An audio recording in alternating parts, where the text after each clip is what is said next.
Alright, today we're doing a little bit of before and after. We have a handful of Genesis controllers that we have to clean. Of course, in order to do that and be diligent, we gotta open them, scrub all the little nooks and crannies, all the crevices, retest them, making sure that they're good. Normally these are pretty resilient, so I'm pretty confident that they'll work. If not, we do have replacement membranes for the buttons, but we're gonna clean all the contacts, making sure all the continuity is good, and that way we can feel confident when we get them to the hands of other buyers. Matter of fact, I've had some of the feedback on the store recently where people are like, it feels like brand new. Well, that's because we put some care into it. Okay, so we've opened our first controller, and right out of the gate you see where whoever last had this was not a very clean person, and so we make it a point to clean all these, because if you don't open it, then the only way you have of getting rid of all that crud that gets in those seams is by scraping with a pick or with a flathead. And what that is going to end up doing is it's going to mark, it's going to cause damage. Might be a little, or it could be a lot. And so the best way to go about it is just take it off. As always, get a trusty toothbrush, some wiping, a rag, good old Lysol, and we're also using some isopropyl. With that out of the way, we're going to get into the inside. You see all that dust. Not sure how that got there, but I'm going to take a brush to it. I'm going to remove all these, see how that goes.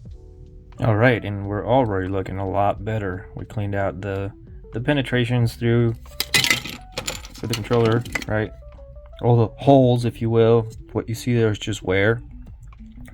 Might be able to polish that up some more so that the buttons slide in a little bit smoother. So I'll go back to that. Now we're going to move over to the membranes, which you can see are pretty dusty. So I'm just going to take the toothbrush, a little bit of Lysol.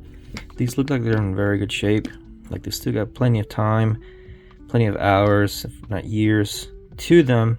But you still want to be gentle because they are, what, 30 plus years old at this point? So, okay, hopefully you're able to see the difference from where we were at. We also cleaned the contacts with a little bit of isopropyl, making sure not to soak the membrane because that'll dry it out and it'll definitely cause it to tear. Next up, we're going to move over to the buttons themselves, which these are always going to look rough. A lot of wear and tear on these, and part of that is natural, and the other chunk is just not taking good care of them. While we're at it, let's take care of that D-pad. Okay, and now the most important part, the board itself. Like the rest of this controller, pretty dirty, and really if these aren't good, then the controller is worthless. So we're going to take a Q-tip with some isopropyl and gently make sure that these are clean so that they can make good solid contact across as much of the surface as possible with the membranes. Make sure you don't damage them.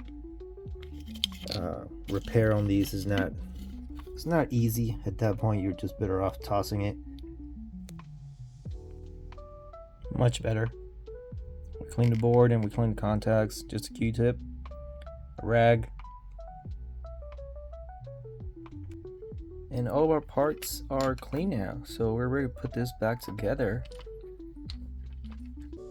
If you want to go a little bit extra like I tend to do, you can use a pick for buttons on any kind of controller. That way you can get in all the nooks and crannies, make sure that you get all that grime out of there. So we're done with everything. We're about to put it back.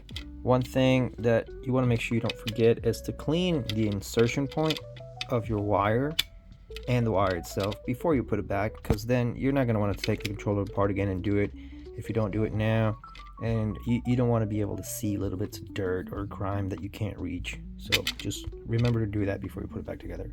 Before screws go back in, take a Q-tip, go inside each of these, what would you call them, cylinders, barrels. Make sure you clean them up. Alright, so there's a clean controller. Of course, you want to make sure to get all these grooves as well.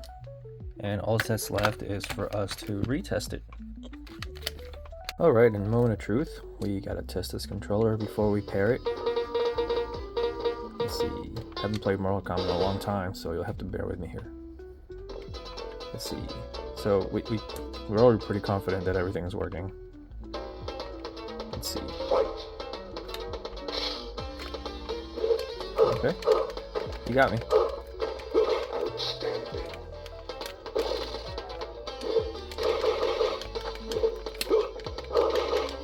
Get away.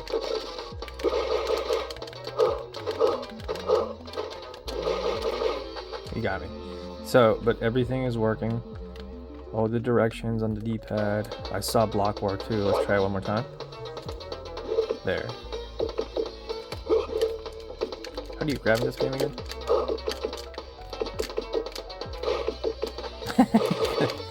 So, jumping works, crouching works, walking backwards, walking forward.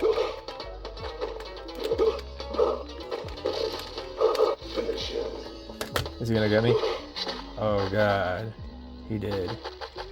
So now we know that we have a fully functional controller with no issues. This buyer is going to be satisfied when he gets it. You're not going to get a return. You're going to get positive feedback because he's going to open it, look at it. Wow, this looks great for its age. Recommend this seller. Do that with all of them.